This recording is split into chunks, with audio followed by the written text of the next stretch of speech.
Paano ayusin ang relasyon after cheating? Ito ay pantulong sa mga tao na gustong buuin muli ang kanilang pamilya. Dahil marami ang talagang nawawasak na pamilya at napapariwara ang mga kabataan dahil sa pangyayaring ito. Ang aking goal ay buuin muli ang pamilya after cheating.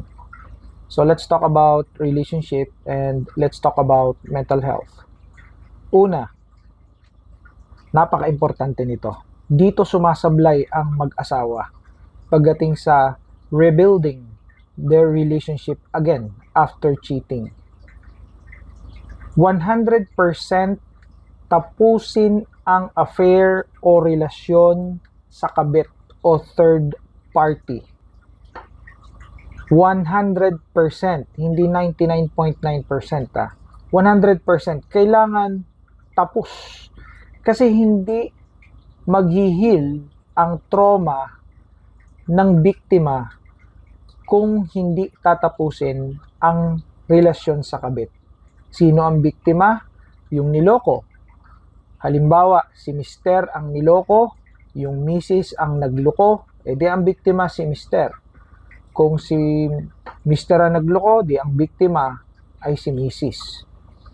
So, dapat talaga 100% tapusin. Pero ang problema, marami ang sumasablay dito. Hindi nila talagang tinatapos ng 100%. Kaya kung gusto nyo na ayusin ang relasyon nyo, sagipin ang pamilya nyo, nang mabuo ang pamilya, nang hindi mapariwara ang isa't isa, lalo na ang mga bata, ito, 100% tapusin ang affair o ang kabitan. Okay.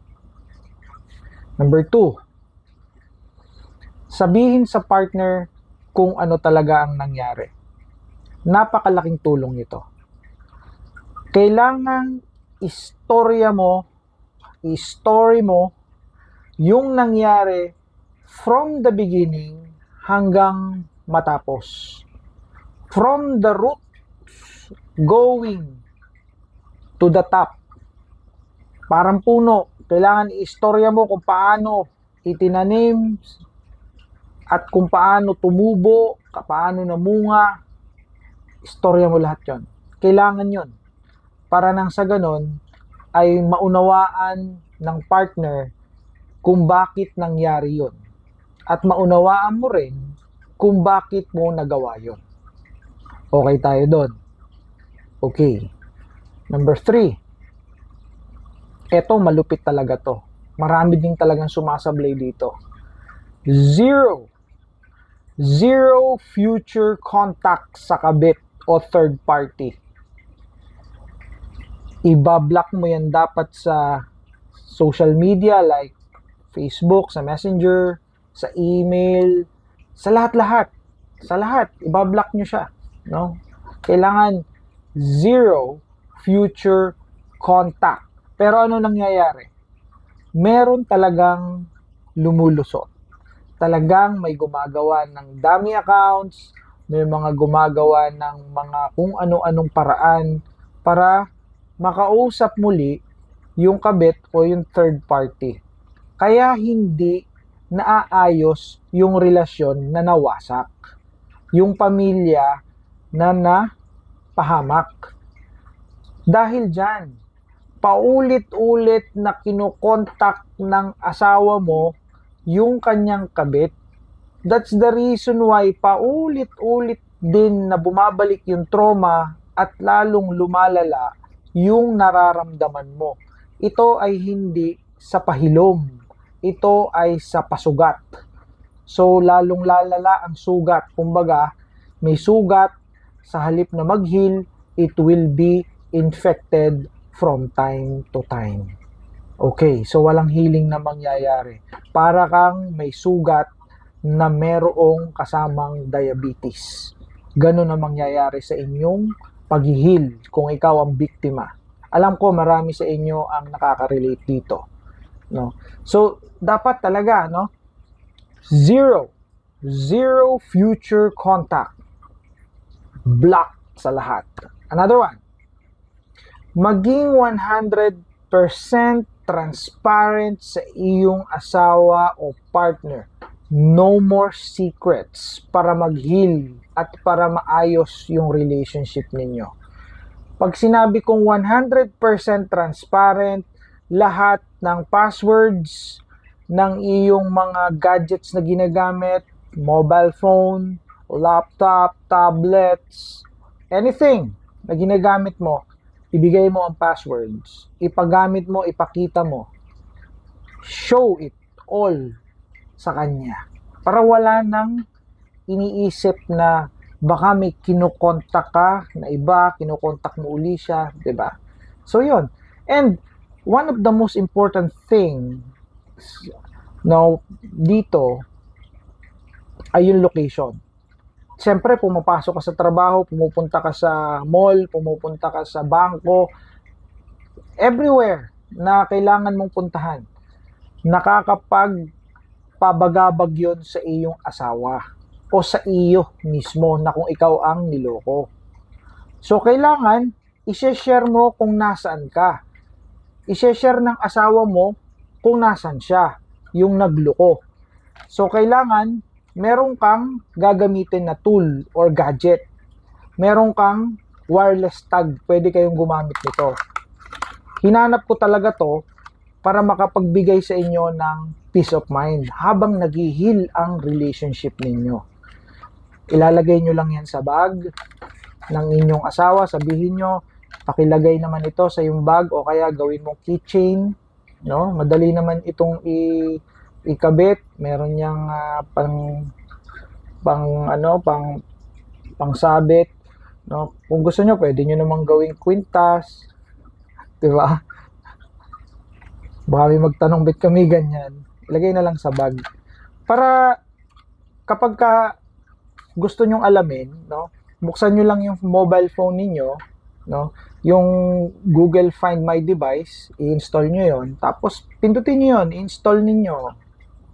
Meron namang instruction dito kung paano install, and then after that, makikita nyo na kung nasaan yung inyong asawa.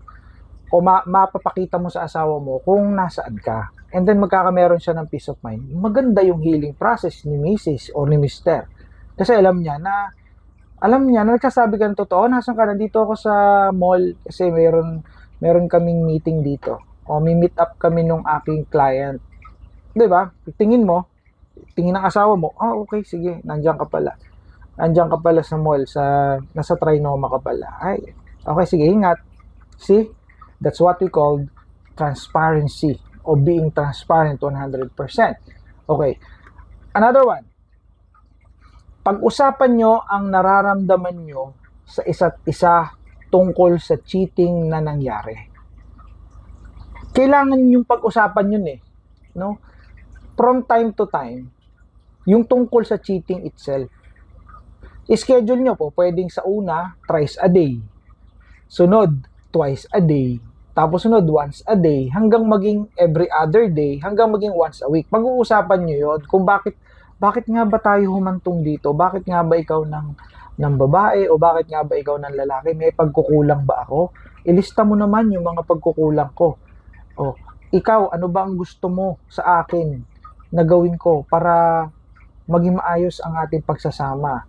Ako ba ay gusto mong tumulong sa gawaing bahay? O ako ba ay mabaho? Kailangan ko bang ayusin ang hygiene ko? Kailangan ko bang mag-feminine wash? Di ba?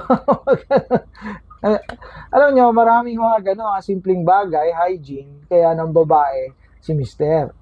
O kaya ay ng lalaki si Mrs. May mga small things in your relationship that you don't know that it will destroy your relationship in the long run.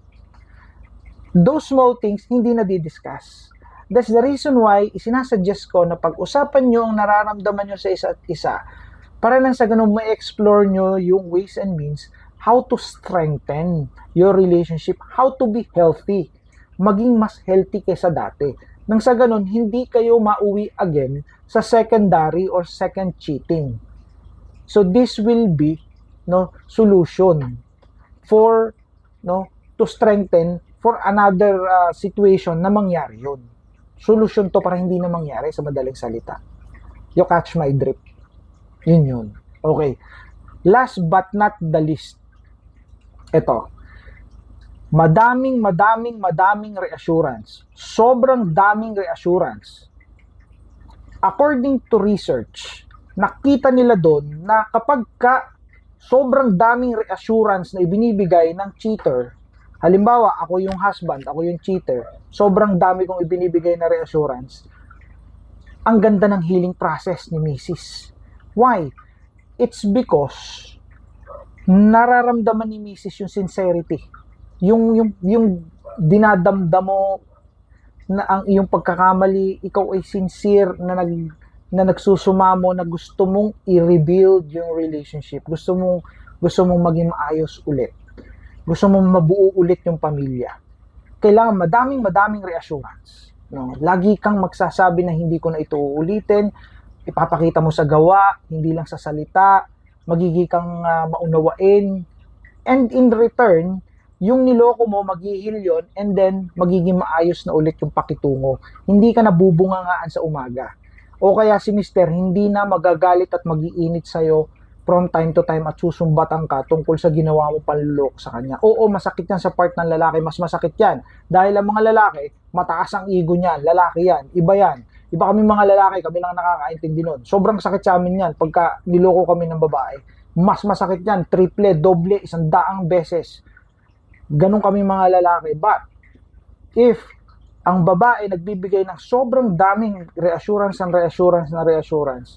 we will heal and then we will regain our trust to you sa mga kababaihan, no? And then, magiging maayos ulit yung pamilya. Alam ko, may paraan kung gugustuhin.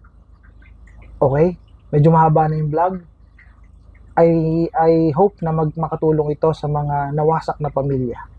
Bye for now.